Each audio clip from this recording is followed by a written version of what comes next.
Hi guys, Going Green Mom here with another Foodie Friday. Today I am doing a little bit of, I guess you could call it snack prep, and a simple sloppy joe type situation.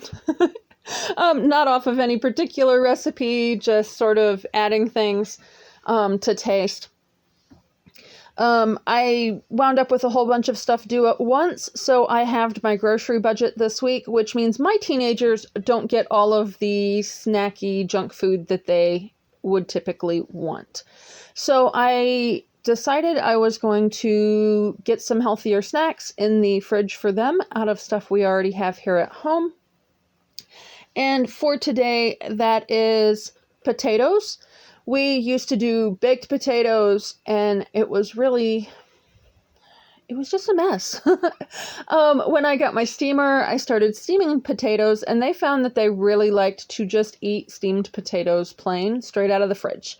So I got rid of my steamer when I got my Instant Pot, but you can wind up with approximately the same product in the Instant Pot. So I just used some yellow potatoes because they are a waxier texture and won't completely disintegrate under the pressure, and I pressurized those for 5 minutes. I am now turning around and also doing some hard-boiled eggs. If you want a softer center in your hard-boiled eggs, do about 3 minutes at high pressure.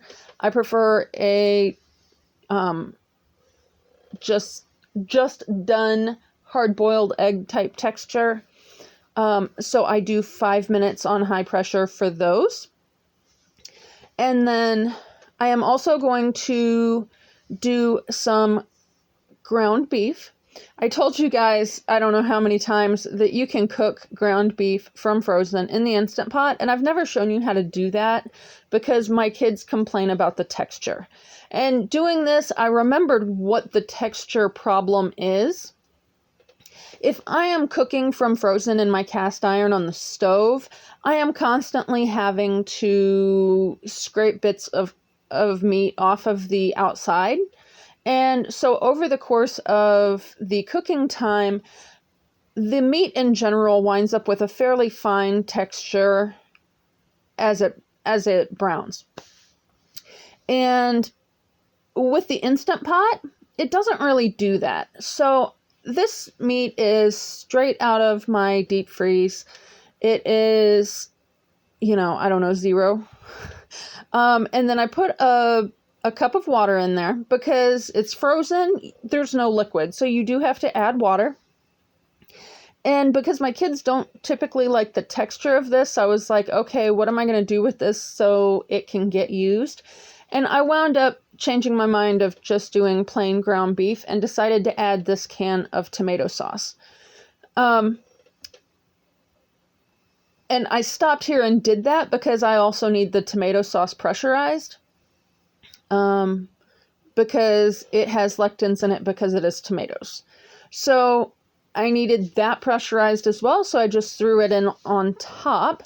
And then, as you'll see here, the meat doesn't break up.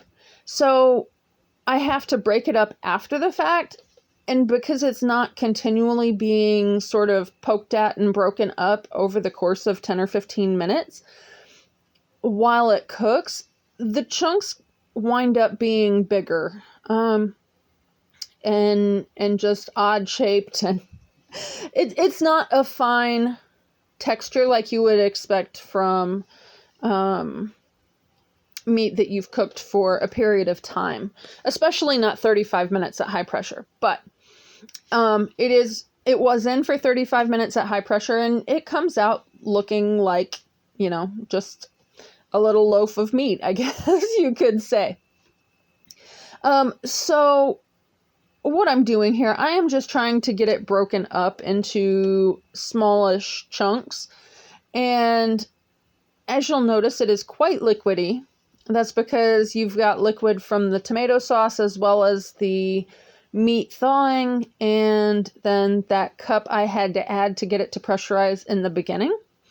I am adding garlic powder and onion powder for flavor, as well as some fresh cracked pepper. I am going to use this as a sloppy joe on top of some potatoes in the morning. So that is just, it has to be what I want it to be. And then, you know, the kids might eat it if they want when they get home.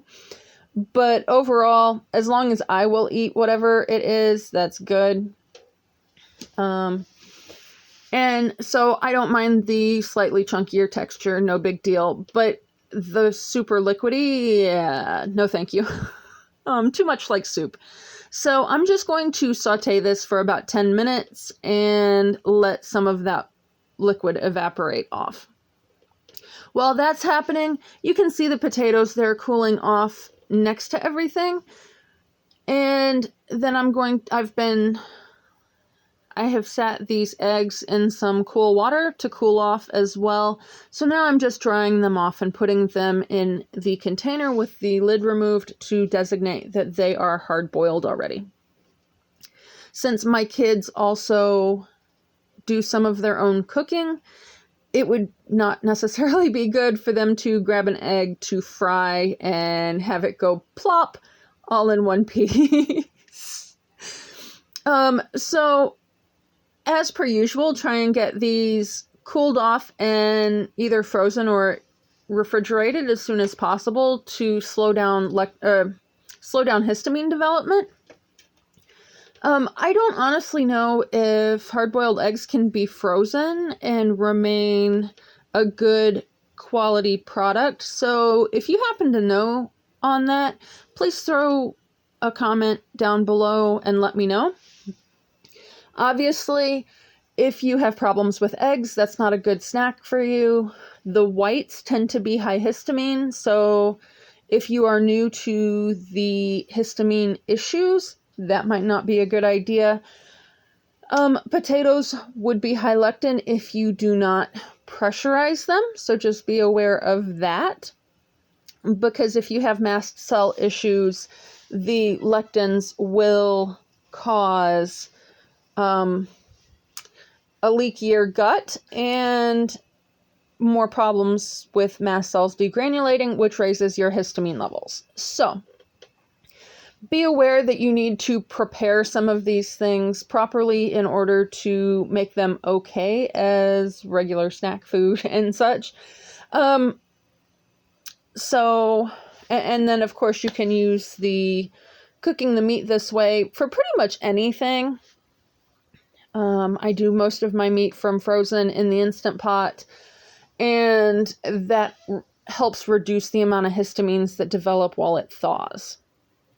I hope you guys got some good ideas for how to meal prep snacks and some low histamine options for your dinners that maybe you were wondering about when I've mentioned it before.